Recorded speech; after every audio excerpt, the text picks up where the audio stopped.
Hello and welcome to the fifth episode of Intimate Investing. To begin with, we're going to have a quick look at how the portfolio breakdown has changed between the sectors last week compared to this week. So the first two, finance and energy, those two have been reduced. The rest of the sectors went up. Finance has been reduced by 2.3%. Energy has been reduced by 3.4%. Other has been increased by 2.9%, tech has been increased by 1.2%, mining has been increased by 0.2%, telecommunications 0.9% increase, and 0.4% increase for the cars. Again, finance and energy will be being reduced slowly, other will be increasing, tech will be increasing, mining and telecommunication to a lesser extent will be increasing, and cars is made up solely of Uber, so that'll probably be increasing but nowhere near to the extent as the other ones will be. So we'll go down, we'll have a quick look at first the week sort of how the portfolio was done. It was quite volatile. I mean, there was quite a lot of up and downs, quite a lot of fluctuation, which can be expected in a time like this. I imagine it'll probably be the same for the next couple of months and probably another few dips as well. So it's volatile, although certainly not as volatile as it could be. So to begin with, Aviva has remained unchanged. Again, it's down a little bit. This is probably the one stock that I bought when it was quite high. I really should have waited, but I started buying it when it was at sort of 270, 280, and I bought it all the way down, tried to average down, I'm at 250.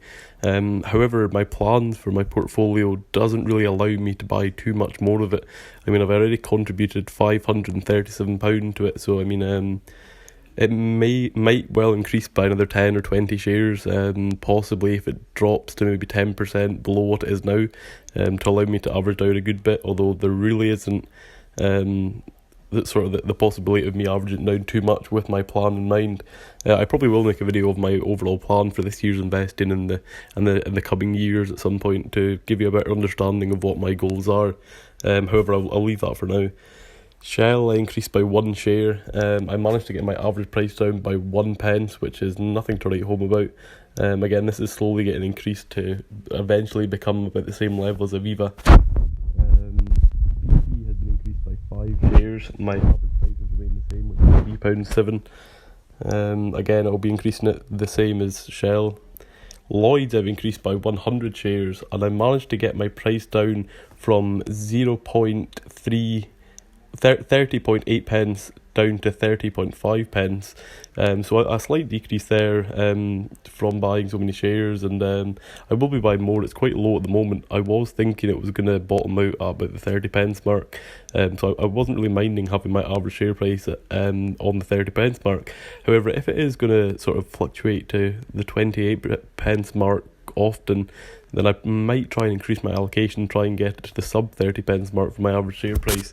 When the dividend returns, it is still going to be a good yield regardless. It should be about 10% or slightly less if they sort of build back up to it when they reinstate their dividend, which is hopefully in the not too distant future. However, there are still gains to be made. I do imagine it will return to the 50 pence price in the next couple of years as it recovers, and the dividend will provide a steady income as well. So even if I don't manage to average down too much more, I'm content with my holding in Lloyds. S&P 500 I've increased by 2 shares. My average price, however, has went up from £21.50 to £22. That's absolutely fine. I mean, I do still have a decent average price. It will continue to increase as I keep buying more unless there is another dip. However, if there is another dip, I probably will buy even more just to try and keep that average price down and take advantage of the volatile market. The FTSE 100 I've increased by 6 shares to 18 shares. My average price has changed from £5.79 to £5.82, so not a significant price change there. It has risen a little bit, so it did drive it up a tiny bit, although the recovery certainly is slower with the FTSE 100 when compared to the S&P 500. So I'll certainly be buying a lot more shares while it's at the sub £6 mark. So just to quickly run over Apple, Alphabet, Amazon and Microsoft, they all had £10 allocated to them as they did the previous week, and I think the week before that as well. They'll continue to get small allocation to them. They're all performing quite well, although they are in quite dangerous territory. I mean, I'm not sure if it is a full market rally or if it's one of those bear traps. We shall see. The sentiment right now is really split on how it's going to go. I'd hate to miss out, although I'd hate to go all in as well. So it will certainly be small all allocations for all these companies for the foreseeable future. I purchased one share of BHP. I was going to go for Rio Tinto. It's going to alternate in between both of those two stocks for the mining sector allocation. Next week it will probably be Rio Tinto, although I did buy one of BHP last week. My average share price increased from 13.77 to 14.28, which is still a good dividend yield. I mean, that's absolutely fine. Facebook again, £10 allocation. Rio Tinto remains unchanged, however it will be, I probably will be buying one share of it next week. It certainly is a solid dividend stock, and it's performing very, very well. I do imagine it might possibly dip again due to the rising tensions with China yet again. That is one volatile thing that seems to be a recurring trend, and I do hope to take advantage of that and buy it at a lower price in the near future. Berkshire Hathaway had £10 allocated to it also. Vodafone, so I mean both the telecommunication company, they seem to be recovering very, very well, and I did sort of suspect that. So I did purchase quite a few Vodafone shares. I purchased 10 shares. My average price increased from £1.14 to £1.19, and the recovery is very, very good. It is starting to recover well. I'm going to be allocating a lot that's a decent dividend paying stock, as is a lot of the telecommunication company, and I do have a lot more faith in it now than I previously did. Legal & General was increased by 10 shares again. This is going to be sharing the insurance sector with Aviva, so hopefully it will rival that in the next couple of months. My average share price increased from £1.84 to £1.86, which it's not a significant rise. I do want to keep buying it while it's under the £1.90 mark, and I will continue to do so, hopefully quite heavily next week too. BT, similarly to Vodafone, was increased by 10 shares. My average price has increased from £1.5 to £1.9, and again it's recovering well along with Vodafone. So I do think I'll be buying quite a few more split between these two companies in the next few weeks. Uber was allocated another £10 again. So the three new additions this week, beginning with the first one, I'll quickly run over what this is. For a while I've been thinking about investing in the Nasdaq. And I really have wanted to. It's going to be one of my main allocations, especially for my index funds. And I don't know, the price, it was quite a barrier to entry for me. I mean, this US tech sector is very, very similar in its holdings. Certainly not identical. There's actually quite a few big companies that are different between them. However, the ability to sort of dollar cost average far, far more with this fund when compared to the Nasdaq. And I'll just show you the fund that is available to me is £188. And because it is a UK based index, there is no possibility of fractional shares. And it's quite difficult to average in when it's sort of this high a price for a single share. Therefore, I have decided to go for the US tech sector. It has very similar growth, it performed very similarly, and while there is slight differences, I do feel the pros outweigh the cons due to me being able to sort of dollar cost average in. I can buy maybe 2-3 shares per week totaling £20-30 rather than having to put in closer to £190 in 1 week just to buy one share of the Nasdaq. So this is going to be quite heavily weighted in my portfolio in the coming months. It will certainly take a while to get there, but I do think it will be up there with the S&P 500 and the FTSE 100 in the top holdings. And then the next two, although I am heavily in finance at the moment, that is primarily due to sort of Aviva, Lloyds, and then Legal & General coming in as well. And Berkshire Hathaway as well would probably even be considered finance. So Visa and MasterCard, these are two American finance companies dealing in credit cards, and I mean they have had fantastic growth over the past few years, and I have wanted them to be in my portfolio for quite some time.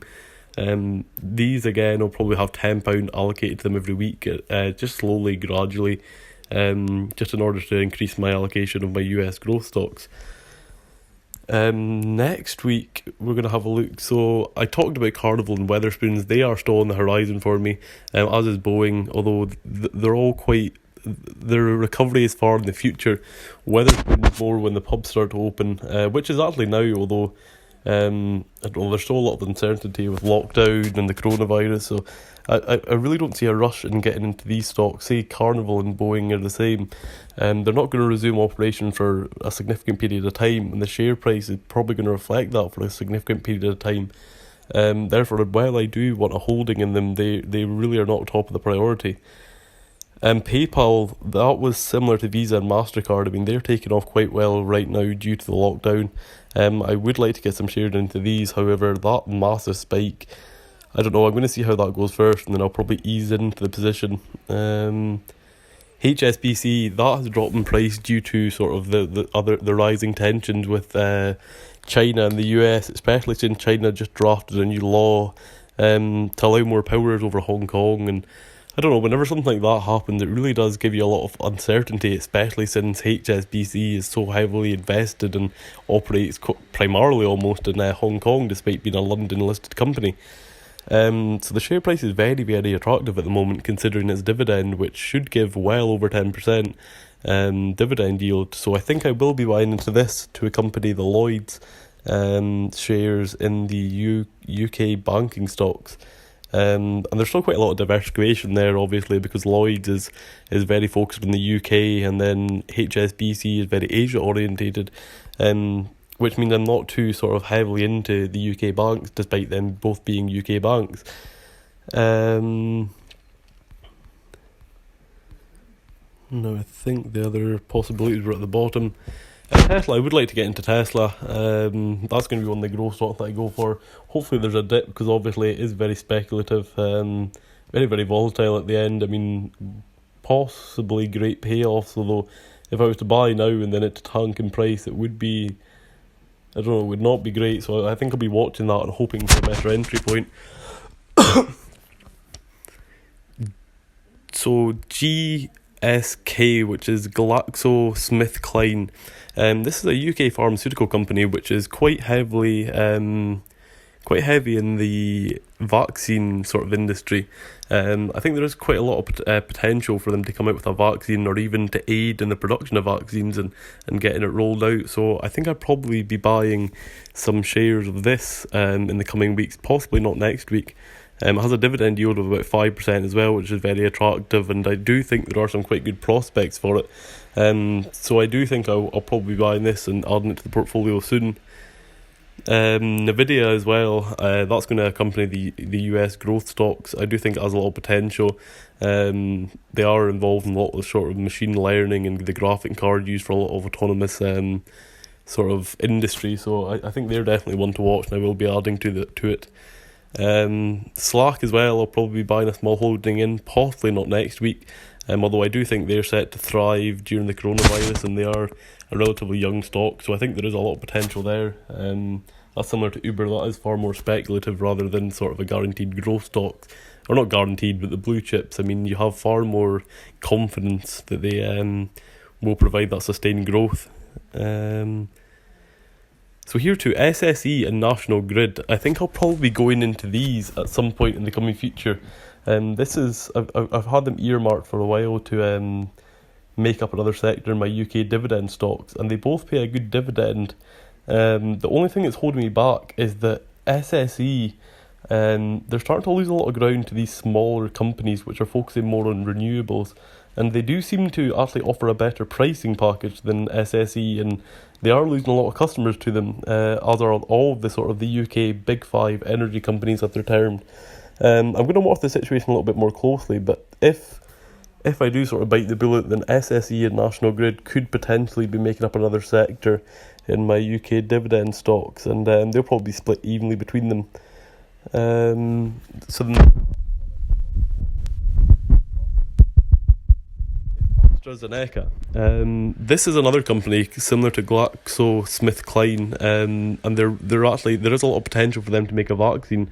They've been given money by the US federal government, and the share price is reflecting this already. They are hoping to come out with a vaccine relatively soon. So this is a fantastic UK growth stock as far as sort of UK stocks go. It's now the highest market capitalisation in the FTSE 100, I believe, unless I read that wrong, although I'm sure I did read that. So I mean, I think this is a fantastic stock to hold, even for the long term, ignoring any sort of vaccine potential. Whether or not I buy this next week, I'm not entirely sure. Again, this is a UK stock similar to the Nasdaq, and it's very expensive. So there is that barrier to entry when I only have a set weekly allocation. Although I do expect to see it in my portfolio in the not too distant future.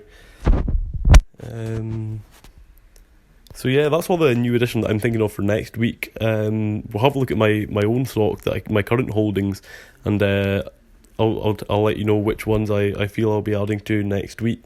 Aviva, I doubt it unless there is a significant drop allowing me to average down my shares quite a bit. I'll maybe buy 10 shares or so if it drops by 10%, although it's unlikely otherwise. Shell I will be adding to, likely only 1 or 2 shares. BP, again, likely maybe only 5 or 10 shares. If Lloyd's remains quite low, I'll probably buy some more of them, maybe only 50 to 100 shares. S&P 500 definitely be investing heavily in, probably another 2 shares, however possibly 3. The FTSE 100, 4 to 6 shares I'd say. £10 allocation for most of the US growth stocks. There won't be an allocation to BHP, however I probably will buy a Rio Tinto. Again, the US growth stocks, £10.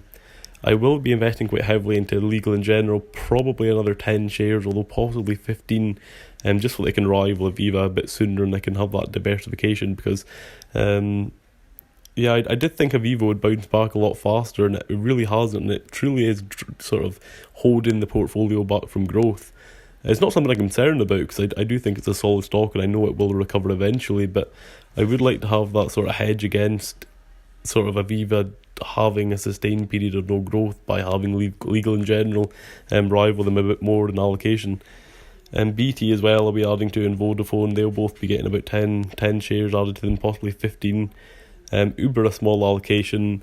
The US tech sector, I think they'll probably get maybe £30-40 to try and get them a bit, push them up faster. I would like them to accompany the FTSE 100 and the S&P 500 and being the fastest gaining individual stocks that are sort of getting pushed up the ranks, so that they can sooner rather than later form the backbone of my portfolio. And then Visa and MasterCard, they'll get £10 allocation also. So I hope you've enjoyed the video. This is episode 5 of Intimate Investing. It's been recorded. You can probably see the time at the top of the phone screen. This is just the Sunday night or the Monday morning now. This will be uploaded on the Monday. However, it has been it is taken over the weekend, so you can see the current holding and the current price of everything. Unlike last week where I didn't want to get a video out until the start of the following week.